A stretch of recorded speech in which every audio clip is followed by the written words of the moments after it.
Allô tout le monde, j'espère que ça va bien. Donc là, ça fait vraiment longtemps que j'ai rien mis sur cette chaîne-ci parce que, premièrement, manque de temps. Deuxièmement, probablement manque d'idées. Je suis tellement dans le monde de l'enseignement que des fois, ma tête n'est plus en mode autre contenu.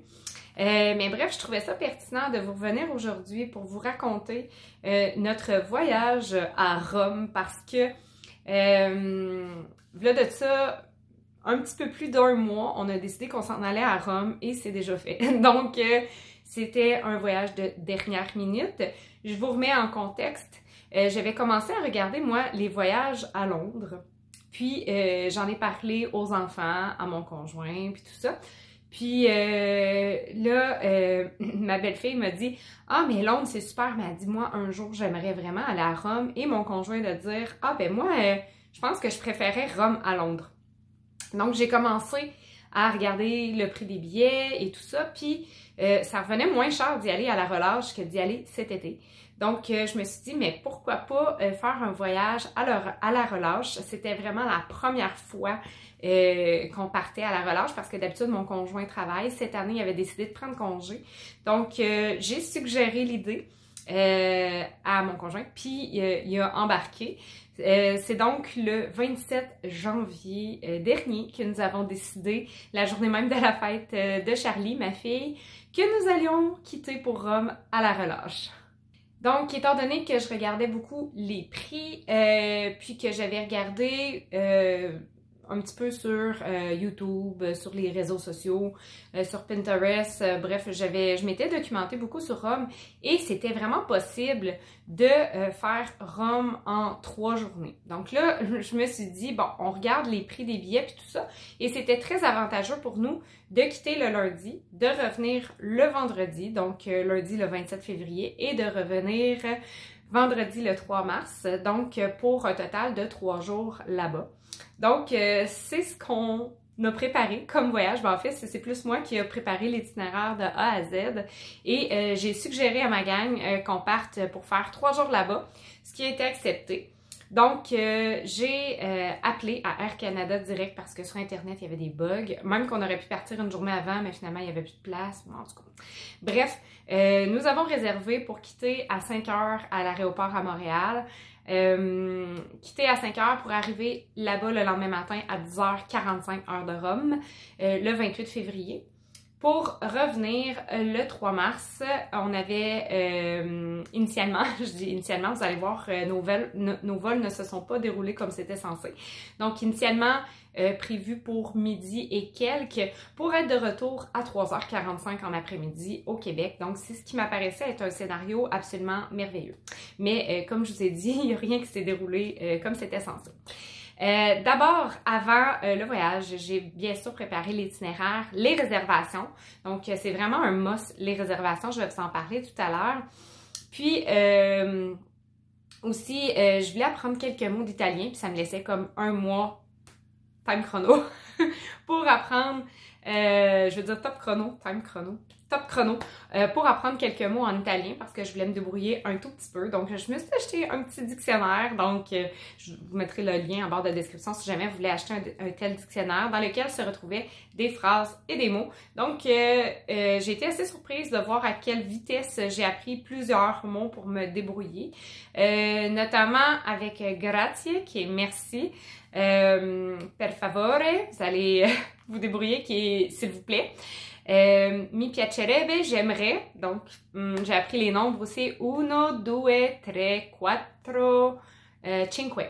Donc, jusqu'à 5. Nous, on était 5. Donc, je trouvais ça pertinent de savoir 5 c'était quoi. Puis finalement, sachez que ce ne sont pas tous les Italiens qui parlent anglais. Hein? Donc, ça m'est arrivé de devoir discuter avec mon italien et de me débrouiller. Et j'étais bien contente d'avoir appris quelques mots.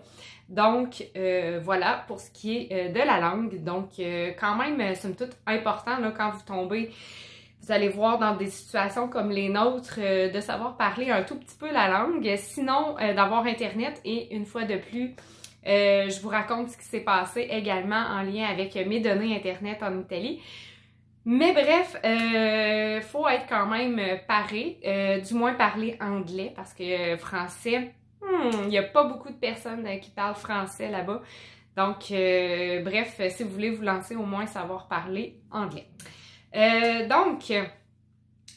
Concernant, je vais vous raconter notre voyage et par la suite, je vais vous parler vraiment des musts pour ce voyage-ci. Nous, on a voyagé d'hiver, donc c'est pas comme l'été, donc il fait pas aussi chaud. Il fait à peu près 15, des fois ça peut monter à 20 à ce temps-ci de l'année. Donc, nous, on a porté notre petit manteau de printemps, notre petit coup de vent tout le long du voyage. On avait des cotons wattés. Bref, ça a été super utile. Moi, j'ai porté, vous allez voir sur les photos, j'ai porté ma tuque une grande partie du voyage. Donc, bref, c'est des températures qui sont somme toute très agréables, qui correspondent au printemps un petit peu plus avancé vers l'été ici au Québec. Le 27 février, nous nous rendions à l'aéroport de Montréal. Notre vol était cédulé pour 5 heures, donc c'était un vol qui avait une connexion à Toronto. Donc, une connexion qui, on m'avait dit, était suffisante vu qu'on voyageait sans bagages enregistrés. Bref, plus jamais je vais prendre un vol avec 1h30 seulement à Toronto. C'est une tuerie. Donc, bref, je ne sais pas comment vous dire ça, c'est quand même grand l'aéroport de Toronto. Je me rappelais comme plus à quel point c'était grand, puis à quel point les connexions sont comme à l'autre bout du monde. Je vais me concentrer sur les vols directs la prochaine fois. Mais bref, notre vol aller avait une connexion, un vol de correspondance, et puis notre vol de retour c'était un vol direct, donc on n'en avait pas. Nous sommes allés à Montréal quand même assez d'avance. On est arrivé notre 3-4 heures à l'avance. Tout allait bien. On a même eu le temps de manger à l'Archibald avant de partir. Puis, on embarque dans l'avion. Tout est beau, sauf qu'on nous indique que nous ne décollons pas un coup rendu sur la piste de décollage parce qu'à Toronto, l'aéroport a suspendu ses opérations étant donné la température. Donc, tempête de neige à 5 cm et verglas. Donc, on est sur la piste de décollage depuis environ 1h30 et je vous dis tout de suite, si jamais ça se produit et que même si vous voulez annuler votre voyage, virer de bord, rester à Montréal, vous ne pouvez pas, vous êtes dans l'avion. Donc, je me sentais un petit peu prisonnière, ne pouvant pas prendre de décision pour moi-même à ce moment-là. C'était inévitable, nous devions nous en aller à Toronto en sachant très bien qu'on manquait notre vol de correspondance. Ce fut un vol atroce. Dans tous les sens du terme. J'étais triste, j'étais découragée, j'étais insécure. C'est sur mes épaules que reposait le voyage, donc j'avais beaucoup de craintes. Je me disais, qu'est-ce qu'on va faire à Toronto? Quel genre de vol qu'ils vont nous trouver pour nous transférer et tout ça. J'étais comme littéralement en panique. Je sais pas, à ce moment-là, j'étais vraiment en panique. Bref, ça a été un vol aussi... pas le fun, là. Beaucoup de poches d'air. L'atterrissage a vraiment été intense à Toronto quand ils ont donné l'autorisation de décoller puis qu'on a atterri là-bas. Ça a été, ça rebondissait, des poches d'air pendant l'atterrissement. J'ai été malade, Charlie était malade. Ça s'est vraiment pas bien passé. En arrivant là-bas, on voit l'information que notre avion pour Rome n'a pas décollé encore. Donc, une petite lueur d'espoir. On s'en va en courant à notre gate. Finalement, l'avion est sur la piste de décollage, mais n'est plus à la gate. Donc, impossible d'embarquer dans cet avion. Donc, après plusieurs heures de courroyage, de va à ce bureau d'Air Canada-là, non, vous n'êtes pas à la bonne place. Rendez-vous plutôt à celle-ci. Un peu comme la maison, les 12 travaux d'Astérix, la maison des fous. Bref, on était épuisés, ça partait vraiment mal notre voyage. Puis, juste pour vous rappeler qu'on est parti avec les 3 enfants. Donc, c'était vraiment pas l'idéal. Alors là, on nous a dit que notre vol sur lequel ils nous avaient rebooké, c'était Munich-Rome. Puis, Munich partait dans 24 heures, donc le lendemain soir. Et moi, de penser, c'est parce qu'on y va juste 3 jours à Rome, ça vaut plus la peine de partir. Alors là, moi, j'explique ça en anglais à Toronto au comptoir parce que, bien évidemment, les personnes ne parlaient pas français. Donc, une fois de plus, mon anglais très utile. Donc, j'explique notre situation et tout ça. Ils nous disent, ben, il y aurait de la place sur le vol Londres, ben, Toronto, Londres, Londres, Rome. Donc, c'est l'option que nous avons choisie parce que le vol pour Londres partait dans 3 heures. Donc, ça nous a laissé le temps de nous rendre à la bonne place. Nous avons attendu 3 heures. Puis, sommes partis pour Londres. Sauf que, un coup dans l'avion, prêt à partir, fallait dégivrer l'avion. Donc, nous sommes restés un bon 2 heures sur la piste de décollage, une fois de plus. Et là-bas, on nous avait dit, ah, vous avez 4 heures, vous avez en masse de temps. Mais là-bas, l'aéroport de Londres est extrêmement grande. Bref, est extrêmement grande. Puis, ça a fait en sorte que nous sommes arrivés 15 minutes avant la fermeture de la gate. On a fait manquer notre vol une fois de plus. On a été pris à Londres. Donc, voilà. Heureusement, on est arrivé 15 minutes à l'avant, comme je vous disais. Puis, ça a fait en sorte qu'on puisse se quitter pour Rome. Donc, désolée, ça a coupé. Donc, je poursuis. Donc, ça nous a permis de prendre notre vol pour Rome cette fois-là. Sauf que, avec toute cette mésaventure-là, nous sommes arrivés 10 heures plus tard à Rome, c'est-à-dire à 8 heures et quelques, tout près de 9 heures. Donc, moi, j'avais une réservation pour... comme correspondance pour se rendre au centre-ville de Rome parce que l'aéroport était à peu près, grosso modo, 1 heure de la ville de Rome. Donc, j'avais une connexion par autobus, étant donné que nous devions la prendre à 12h35 et qui était rendu 9 h du soir. Je me suis quand même essayée auprès de la compagnie et on nous a dédommagés là, sans problème. Ils ont dit oui, embarquez, on vous amène. C'était loin d'être plein à cette heure-là de toute manière. Donc, on vous amène. Moi, pendant ce temps-là, j'essayais de rejoindre justement... le propriétaire de l'hébergement qu'on avait réservé. Puis là, ben, il n'y a pas de problème, il nous a attendu, sauf qu'il nous a chargé 50 € supplémentaires pour être arrivé après 9 h le soir. Donc, un coup rendu là-bas, on a pu récupérer notre hébergement. C'était une chambre qui était... Ben, c'était même pas une chambre, c'était un appartement qui était absolument splendide. Donc, je vais vous mettre les liens si jamais vous êtes intéressés. Il y avait 2 chambres. Donc, les enfants avaient leur chambre avec 3 lits différents. Là, donc, chacun avait son lit. Il y avait notre chambre à nous. Il y avait 2 salles de bain, une cuisinette, un salon. C'était très bien situé. Donc, nous étions à 5 minutes de la Fontaine de Trévi à pied. C'était vraiment un emplacement de rêve. Donc, j'étais vraiment contente d'avoir trouvé cet emplacement-là 1 mois à l'avance. Il faut se rappeler, je n'avais pas fait de réservation avant ça. Donc, le reste s'est bien déroulé. Puis, tout le reste de notre voyage aussi, je vous rassure, c'est bien déroulé également. Par contre, pour ce qui est de mes données Internet, moi, j'avais adhéré au programme Voyager connecté pour pouvoir utiliser mes données Internet sans avoir à utiliser les frais d'itinérance. Ça n'a pas comme fonctionné. J'ai toujours pas compris qu'est-ce qui n'a pas fonctionné. Bref, j'ai reçu mon texto pour me dire vous utilisez Voyager connecté, vous pouvez utiliser vos données, mais quand que je cliquais sur des trucs qui avaient besoin d'Internet, ça me disait que je n'étais pas connectée. Donc, hors connexion, des trucs comme ça. Donc, ça n'a jamais fonctionné. Je ne sais pas encore à ce jour, je vais être chargée combien. Si on me le charge, je vais absolument, probablement réfuter ou essayer de ne pas payer ces frais-là. Même qu'à une place rendue à l'aéroport, j'ai comme pas eu le choix parce que le Wi-Fi de l'aéroport ne pognait plus. J'ai eu à activer mes données d'itinérance parce qu'il fallait absolument que je contacte le propriétaire de l'hébergement. Donc, je compte certainement un petit peu chialer en bon québécois pour réussir à ne pas payer ces frais-là si on me les charge. En tout cas, donc à suivre pour ce dossier-là. Ça, Voyager connecté, c'était avec Kudo. Donc, moi, avant, j'avais... C'est quoi j'avais?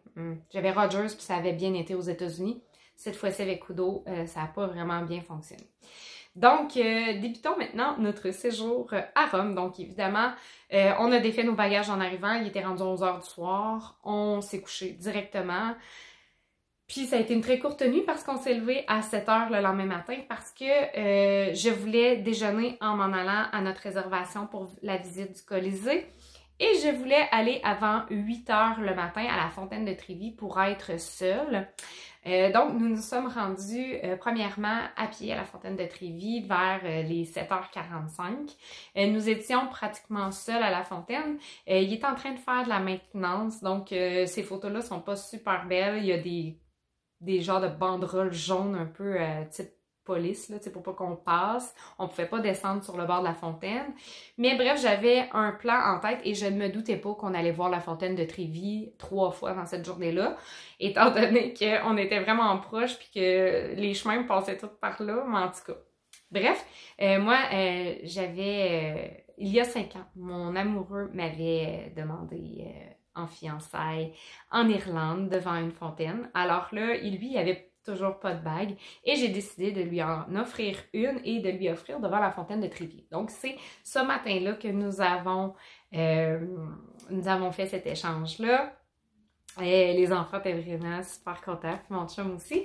Donc, on a vraiment eu un gros fou rire là, quand c'est arrivé sur le coup. Mon chum était tout rouge, puis il savait comme pas trop comment réagir, il s'attendait vraiment pas à ça. Donc, par la suite, après la fontaine de Trévis, on s'est rendu à pied au Colisée. C'est une vingtaine de minutes à partir de la fontaine de Trévis. Vingtaine de minutes qui se fait très bien parce que tout est beau, tout est nouveau. Tu sais, l'Europe, c'est vieux, les bâtiments sont vraiment beaux, puis voilà. On a d'abord été voir le Colisée parce qu'on était trop tôt. Donc, on est allé voir le Colisée, on a pris quelques photos, pas grand-chose, mais quelques-unes. Puis après ça, on a trouvé notre compagnie pour effectuer le tour guidé. On a fait notre enregistrement, puis ils nous ont dit, bon, ben il vous reste pratiquement 1 heure si jamais vous voulez aller déjeuner, puis ils nous ont montré un petit café pas trop loin, donc sur la même rue, pour aller manger. C'est ce qu'on a fait et nous avons mangé notre premier déjeuner à Rome. Donc, nous avons mangé des cornetti. Ça ressemble, ben en fait, c'est un croissant qui est fourré, parfois au chocolat, parfois avec une genre de petite crème pâtissière, parfois au citron, parfois... Bref, ça dépend, là. Moi, j'en avais mangé un aussi à la fraise, bref. Le premier matin, je pense que je l'ai pris au chocolat. Puis mon chum a goûté le café, mais vu que ce n'est pas un maniaque de café, ben il n'a pas été très épaté. Puis moi, vu que je ne bois pas de café, ben j'en ai pas goûté pendant le voyage, malheureusement. Donc, on a déjeuné, puis par la suite, on s'est rendu à notre tour guidé qui était en français. Donc, si jamais vous voulez le lien également, je vais vous le mettre juste en dessous. Ça a été une superbe visite guidée d'environ 3 heures. Cette visite guidée-là nous amenait, et nos billets étaient inclus, évidemment, avec cette visite-là, nous amenait au Forum romain, là où Jules César a eu sa demeure.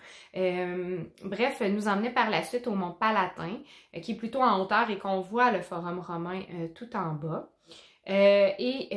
Pour terminer, au Colisée, puis on avait payé aussi pour passer par l'entrée des gladiateurs et aller dans l'arène tout en bas pour voir un petit peu mieux les souterrains parce que le Colisée, la façon dont c'est fait, c'est qu'ils ont reconstruit une partie du plancher, mais pas complètement pour qu'on puisse voir ce qu'il y avait en bas, les ruines du sous-sol, du souterrain. Donc, voilà. Donc, nous, on a pu voir le 2e étage, aller dans l'arène et tout ça. Donc, ça a été une superbe expérience. Nous avons adoré notre visite. Et par le fait même, cette visite-là fait en sorte qu'on n'a pas à faire la file pour acheter un billet pour entrer. Donc, c'est sûr que c'est un petit peu plus dispendieux, mais en même temps, on avait une oreillette pour bien entendre notre guide nous expliquer toute l'histoire du Forum romain, du Mont Palatin et du Colisée. Donc, moi, je trouvais que ça valait amplement le prix, même si ça faisait une visite qui tournait autour des 200-300 $ pour 5 personnes. Mais, somme toute, je pense que quand on va à Rome, c'est vraiment nécessaire de faire une telle visite. On a vraiment beaucoup apprécié cette dépense-là. On n'a pas ressenti que c'était un luxe, pas du tout. Par la suite, tant qu'à être au Colisée, après ça, on s'est dit, bon, là, on va aller manger parce qu'il était rendu tout près de 2 heures de l'après-midi lorsque ça s'est terminé. Donc, on s'est rendu dans un restaurant, All 42, je me rappelle plus, Chef Pasta. En tout cas, je vais vous mettre le lien en barre de description. C'est un tout petit restaurant dans une toute petite rue. Il n'y a pas beaucoup de place pour manger. On a attendu une dizaine de minutes à l'extérieur, mais on a pu rentrer par la suite.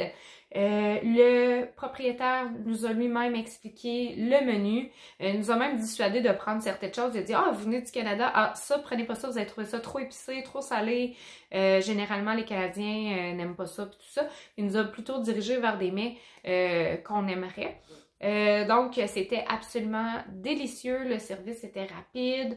Le seul petit bémol, c'est qu'il n'y avait pas de toilette. Donc, un coup que le resto était fini, il a fallu sortir puis trouver d'autres toilettes ailleurs. Donc, à mon souvenir, je pense qu'on s'est même pas cherché de toilette. Je pense qu'on s'est juste retenu. On n'avait pas vraiment envie de toute manière. Mais bref, ça peut être un irritant, là, parce que d'habitude, à Rome, il n'y a pas beaucoup de toilettes publiques. Ben, enfin, il n'y en a juste pas.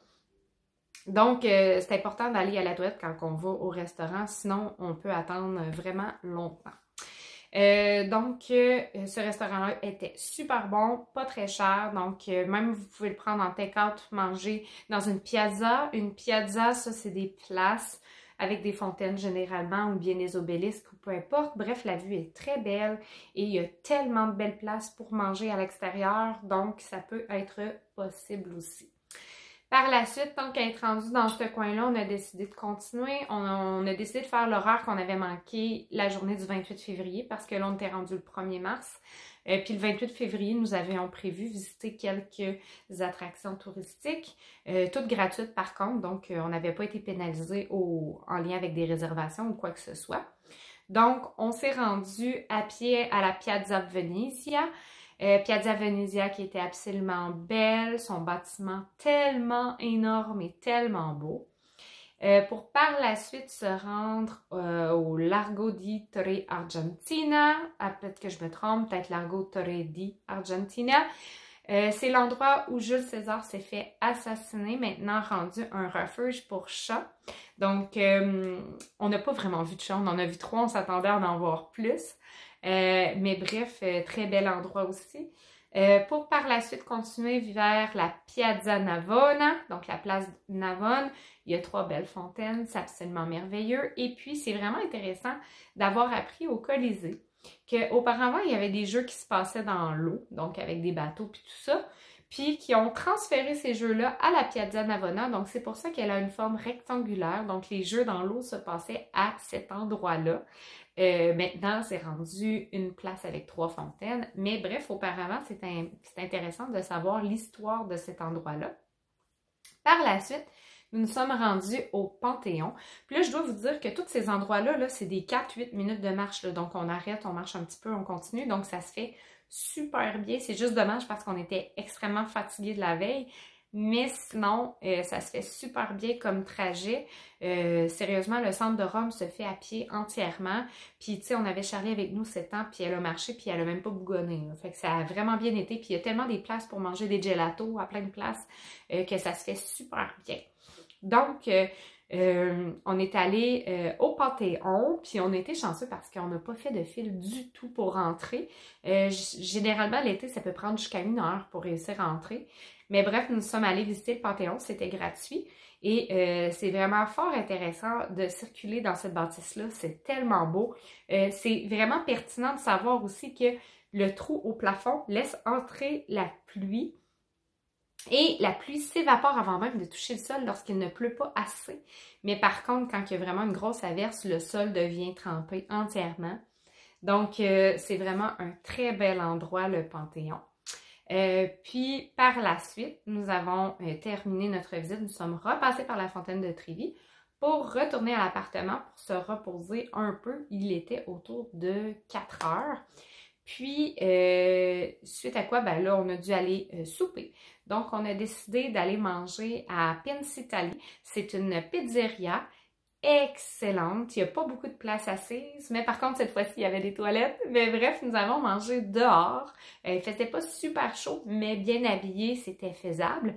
Donc, nous avons mangé dehors. C'est tout près de la fontaine de Trévi, Pincitali. Donc, je vous laisse probablement des informations en barre de description. Puis, par la suite, on a dit, on est craqué, est-ce qu'on va voir les marches espagnoles de nuit? Donc, nous nous sommes rendus à la Piazza di Spagna pour aller voir les Spanish Steps de nuit, qui étaient vraiment très belles. Puis, nous sommes revenus pour nous coucher parce qu'on avait une très grosse journée pour le lendemain également. Le jour 2 maintenant, donc le 2 mars, nous avions réservé pour aller visiter les musées du Vatican. Donc, et la chapelle Sixtine. Donc, nous nous sommes rendus en métro. Donc, notre appartement était situé tout près de la station Barberini pour se rendre là, jusqu'à la station Ottaviano, tout près du Vatican. On est allé manger dans un petit café pour déjeuner. Bref, on s'attendait un petit peu plus de pâtisserie que ça. Finalement, il y avait plus de pizza que d'autres choses. Mais bref, on a réussi à se trouver quelques petits trucs à manger. C'était pas merveilleux, je vous donne pas l'adresse. Mais bref, après ça, on s'est rendu au musée du Vatican. On est arrivé 30 minutes avant, puis on nous a laissé rentrer quand même. On n'avait vraiment pas une visite guidée cette fois-ci, mais bien juste un billet d'entrée. Donc, on a coupé toute la file. Donc, une fois de plus, super intéressant de couper la file. Déjà là que les musées du Vatican, on marche à peu près pendant 2-3 heures. C'est gigantesque, il y en a tellement. Donc, c'est vraiment fort pertinent de couper la file puis d'épargner un petit peu nos pieds. Donc, ça a vraiment bien été, mais ça a l'air qu'en été, il y a une file pour entrer dans la chapelle Sixtine, il y a une file pour à peu près toute là, la basilique Saint-Pierre, puis tout ça, nous, ça a vraiment bien été. Donc, pour faire les musées du Vatican, on a marché pendant 2-3 heures pour par la suite aboutir dans la chapelle Sixtine. Donc, t'as comme pas le choix de faire les musées, puis après ça, t'en aller dans la chapelle Sixtine. C'est de toute beauté. Moi, ce qui m'a le plus coupé le souffle, ce sont les plafonds. Les plafonds qui sont tellement, tellement artistiques, tellement beaux. Il y a tellement de richesses regroupées à cet endroit-là, le Vatican. Donc, c'est absolument merveilleux. On se considère pas comme une famille croyante, pieuse et tout ça, mais je pense que c'est vraiment un must lorsque vous allez à Rome de se rendre au Vatican. Par la suite, il fallait sortir des musées, contourner le Vatican parce que là, il y a des hauts murs en pierre. Donc, contourner le Vatican pour aller en avant, où est l'entrée de la place Saint-Pierre. Donc, place Saint-Pierre qui est gratuite, basilique Saint-Pierre qui est gratuite aussi, mais nous, on avait une file d'à peu près 30 minutes pour entrer dans la basilique Saint-Pierre. Basilique Saint-Pierre qui est assurément l'un de nos coups de cœur. Bref, le Colisée puis la basilique Saint-Pierre, c'est nos 2 coups de cœur pendant notre voyage. C'est absolument merveilleux, c'est tellement grand, ça finit plus de finir. Puis, lorsqu'on descend au sous-sol, si jamais vous y allez, descendez au sous-sol, vous n'avez plus le droit de prendre de photos, mais par contre, il s'agit des tombeaux de tous les papes. Donc, Jean-Paul II est à cet endroit-là. Donc, on a vraiment pris le temps de la visiter comme il faut, puis vraiment, là, ça prend jamais en bas d'1 heure, là. C'est vraiment long faire le tour de tout ça. Il y a même un musée payant, par exemple, que vous devez payer, mais dans la basilique Saint-Pierre, il y a un musée. Bref, c'est absolument merveilleux, c'est beau, il y a de la richesse à chaque raccoin. C'est tellement profond comme bâtiment, on ne s'attend pas à ça lorsqu'on entre, qu'à l'entrée, on ne voit même pas le bout. Ça vous donne un indice, là, c'est vraiment, vraiment, vraiment très grand.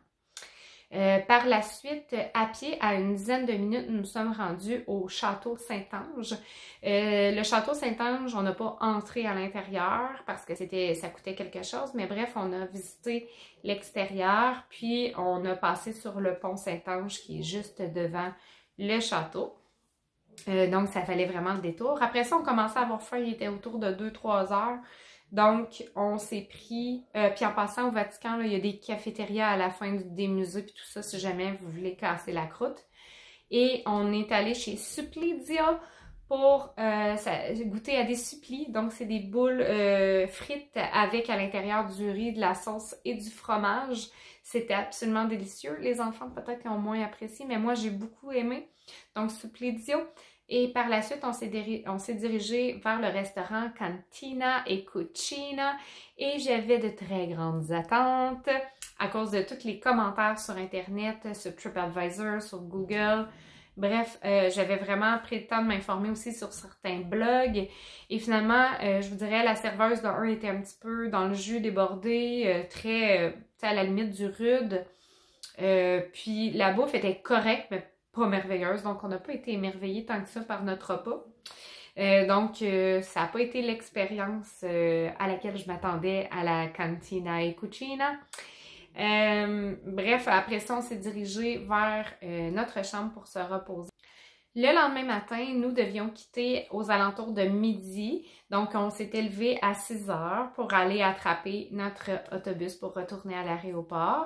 Et je me suis rendu compte qu'on avait reçu un courriel d'Air Canada 5 minutes avant notre levée pour nous avertir que notre vol était annulé à cause d'un bris d'appareil. Donc, encore une fois, en panique. On nous a renvoyé un autre courriel pour nous dire que finalement notre vol allait avoir lieu le lendemain à 5 heures du soir. Ce qui veut dire qu'on avait une journée de plus à Rome et pas d'hébergement. Donc, on était 5, c'est pas facile de trouver un hébergement pour 5. Finalement, après plusieurs recherches, puis on voulait pas quelque chose qui coûtait 1000 $ pour une nuit. Donc, après plusieurs recherches, j'ai trouvé un hôtel correct, près du Termini, qui est la gare centrale, tout près d'où est-ce qu'on devait prendre notre autobus, pour dormir. Puis, il y avait finalement, c'était une chambre de 3, puis une chambre de 2. On n'était pas tous dans la même chambre, c'était pas possible de loger les 5 dans la même chambre. Donc, on a réservé ça. Le propriétaire a été super gentil par contre parce que l'arrivée était pour 1 heure, puis il nous a dit à 11h30, oui, pas de problème, venez-vous-en, je vais vous accueillir, puis je vais pouvoir garder vos bagages, donc super accommodant. Donc on s'est rendu là-bas en métro finalement parce qu'on n'était pas pressé, on a dit on va y aller en métro, puis on était rendu un pro du métro anyway. Des pros du métro. Donc on a décidé de se rendre en métro à la gare de Termini, puis après ça à pied, c'est quoi? Maximum 5 minutes à pied. Puis, on a laissé nos bagages dans nos chambres et on a décidé de continuer à les visiter. Donc, on est retourné en métro, parce que là, on était rendu un petit peu plus loin. On est retourné en métro au Spanish Steps, donc à la Piazza di Spagna, pour voir les Spanish Steps de jour. Puis, par la suite, un coup qu'on était en haut, aller visiter le parc de la Villa Borghese, qui est vraiment beau. Et pour terminer, à la Piazza di Popolo, qui est vraiment une très belle place également. Et revenir par la suite en métro jusqu'à la gare de Termini parce qu'il y avait une station de métro également où est-ce que nous étions rendus à la Piazza di Popolo. Donc, on est revenu en métro.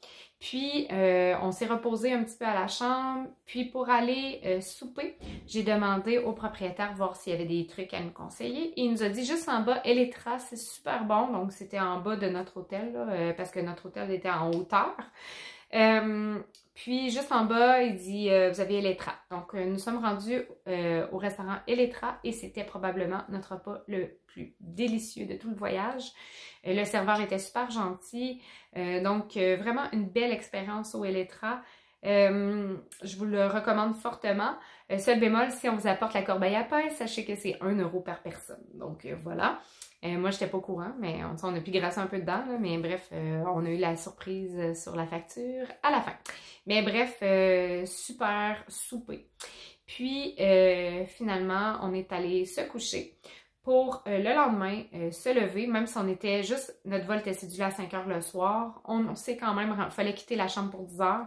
Donc, on s'est quand même rendu tout de suite à la gare pour prendre un autobus pour s'en aller à l'aéroport et attendre juste plus longtemps. Donc, on a attendu tout l'après-midi, mais c'est pas grave, au moins on était sûr d'attraper notre vol et notre vol s'est passé comme prévu. Donc, on n'a pas eu de pépins cette fois-ci. Ah, aussi, un des agréments qu'on a été obligé de connaître, c'est que la compagnie d'autobus nous a dédommagé, dans le fond, nous a remboursé pour l'autobus qu'on devait prendre la veille. Finalement, je l'avais recédulé, mais étant donné que j'avais pas d'imprimante, je pouvais pas utiliser mon billet pour me rendre dans l'autobus. Donc là, j'ai voulu me faire rembourser une deuxième fois, puis ils n'ont pas voulu. Fait que j'ai été obligée de me racheter des billets directement là-bas à la gare, qui coûtaient un petit peu plus cher. Ça m'a un petit peu irritée de cette compagnie-là. Bref, sachez-le, si vous achetez des billets de la compagnie TerraVision, ça va super bien. Les autobus, ça roule, c'est vraiment une compagnie qui fonctionne bien. Sauf que si vous achetez de Viator ou Get Your Guide, puis qu'il n'y a pas de code barre, vous devez absolument les imprimer pour être capable de les utiliser. Le gars à la gare qui travaillait pour TerraVision m'a expliqué que si on l'achète directement de TerraVision, on a le même prix, donc 6 € par personne. Puis, on peut l'utiliser seulement sur notre téléphone, on n'est pas obligé de l'imprimer. Sinon, ça coûte 8 € par personne à la gare directement, si jamais c'est un service qui vous intéresse. Mais enfin bref, on était quand même très contents d'avoir accès à un tel service, mais on n'a pas pu être remboursé, donc une quarantaine de dollars. Là, c'était 8 dollars par personne canadien qu'on avait payé. Donc, impossible de nous faire rembourser pour celui-là, malheureusement. Voilà, donc c'est ce qui résume notre voyage à Rome. Maintenant, au niveau des astuces, comme je vous disais, les réservations pour le Colisée et les réservations pour les musées du Vatican et la Chapelle Sixtine sont, à mon sens, à moi, un must, OK? Parce que les lignes, les fils peuvent être absolument interminables. C'est sûr que là, présentement, c'était pas si pire, mais l'été, ça a l'air qu'il y a des heures et des heures d'attente. Donc, je vous conseille de réserver si vous y allez l'été. Si vous y allez l'hiver, c'est quand même avantageux de réserver, on l'a constaté. Là, la file n'était pas si longue que ça, mais il y avait quand même entre 30 minutes et 1 heure de file. Donc, très important, là, à mon sens, d'effectuer ces réservations-là. Aussi, pour voyager l'hiver, je vous conseille d'apporter manteau coton ouaté tuque, petit gants magique. Donc, moi, j'ai adoré cette température-là parce que je suis un petit peu frileuse. Puis, j'ai beaucoup apprécié de pouvoir mettre plusieurs couches pour visiter. Puis, si j'avais chaud, je pouvais en enlever. Aussi, petit conseil, apportez-vous une bouteille réutilisable vide. C'est sûr qu'à l'aéroport, elle doit être vide si vous voulez être capable de la passer. Mais bref, voyagez avec une bouteille d'eau réutilisable vide parce qu'à Rome, il y a des fontaines qui coulent en permanence qui sont bonnes à boire. Donc, c'est de l'eau potable. Puis, vous pouvez remplir gratuitement votre bouteille. Donc, nul besoin d'acheter des bouteilles d'eau là-bas si vous traînez une bouteille réutilisable. Comme je vous disais au tout début, très important de connaître quelques mots italiens, pas juste de l'anglais. Donc, quelques mots italiens, les nombres au moins jusqu'à 5, dépendamment de combien vous êtes aussi dans votre famille pour voyager. C'est aussi, tu sais, merci, s'il vous plaît, bonjour, au revoir. Donc, ce sont des mots qui sont somme toute importants pour pas toujours parler en anglais parce que là-bas, il y en a qui parlent pas l'anglais justement comme je vous expliquais. Donc, si c'était à refaire, il y aurait peut-être une petite chose là, que je referais différemment. Donc, au lieu de nous rendre le dernier après-midi, après avoir changé d'hôtel, tout ça, on a perdu un avant-midi. Donc, peut-être que je me serais dirigée plutôt du côté du Colisée, aller voir le théâtre Marcellus et peut-être me rendre à Trastevere, plutôt que de me rendre au Spanish Steps, le parc de la Villa Borghese et Piazza di Popolo, mais c'était vraiment très beau aussi, sauf que je me suis rendu compte que mes photos du Colisée sont pas terribles, donc j'aurais peut-être aimé ça, retourner les reprendre, puis voir le théâtre Marcello, mais somme toute, d'une manière ou d'une autre, on a passé une très belle journée. Trastevere, on a décidé de juste pas y aller du tout. C'est dommage parce que semble-t-il qu'il s'agit d'un très beau quartier où est-ce qu'il y a de très bons restaurants. Mais bref, vu qu'il est un petit peu plus éloigné, puis que les transports communs, il faut faire des transferts et tout ça, c'est un petit peu plus compliqué, le métro se rend pas. Donc, on a opté pour la facilité pour cette dernière journée-là. Mais bref, c'était à recommencer, probablement que si on était juste 2 adultes, peut-être qu'on se serait aventuré de ce côté-là. Mais avec 3 enfants, on trouvait ça plus simple de prendre le métro et de se diriger vers les Spanish Steps. Donc, quoi qu'il en soit, 3 journées complètes, c'est vraiment ce qu'il faut minimalement pour bien visiter Rome. Je dis 3 journées complètes parce que 2 journées et demie, c'est comme pas suffisant. C'est ce qu'on a eu, donc on a comme manqué un petit peu de temps. Mais bref, on a vraiment priorisé la visite du Colisée, la visite du Vatican. Donc, c'est vraiment les must. Après ça, quelques piazzas, quelques fontaines super populaires aussi qui sont très bien dans la même journée que le Colisée. Donc, 3 journées, ça aurait été juste parfait. 3 journées complètes. Mais enfin bref, on peut pas prévoir l'imprévisible. Il est arrivé ce qui devait arriver, là, donc il y a quelques petits trucs qui n'ont pas fonctionné, mais bon, faut faire avec, puis on a passé quand même un très beau voyage, on a eu de belles visites, donc on est super content de notre voyage tout de même, donc tout est bien qui finit bien. Donc si jamais vous avez des questions sur le voyage, l'itinéraire, des astuces, des questions un petit peu plus pointues sur certaines choses, des adresses, bref, n'hésitez pas, ça va me faire plaisir de répondre à vos questions. Vous avez juste à écrire tout ça en commentaire. Donc, je vous invite à vous abonner à ma chaîne parce que vu que je publie pas souvent des vidéos, eh bien, si vous êtes sûr de ne pas en manquer, ben c'est la meilleure façon. Donc, je vous dis à la prochaine! Ciao!